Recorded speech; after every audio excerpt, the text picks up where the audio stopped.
আজকে উচ্চ আদালতের ডিভিশন বেঞ্চে আপিল মামলাগুলো শুনানি ছিল। শুনানি হয়েছে। দুপক্ষই আবেদনকারীদের তরফ থেকে আমরা আমরা উচ্চ আদালতে সওয়াল করেছি।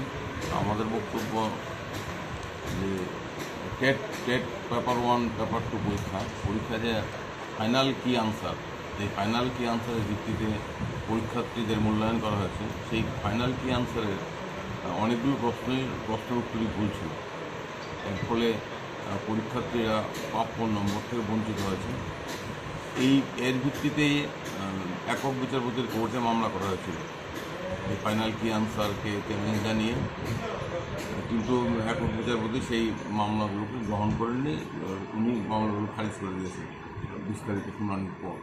তো এর বিরুদ্ধে আবেদনকারীরা যারা রিট মামলা করেছিলেন তারা রিট আপিল দাখিল করেছেন। রিট আপিলগুলো শুনানির জন্য এর ইতিপূর্বেও শুনানি হয়েছে, আজকেও পুনরায় শুনানির জন্য মাননীয় বিচারপতি টি অমরনাথ গৌড় এবং বিচারপতি বিশ্বজিৎ মালিক তাদের ডিভিশন বেঞ্চে মামলাগুলো ছিল। আজকে মামলাগুলো শুনানি হয়েছে।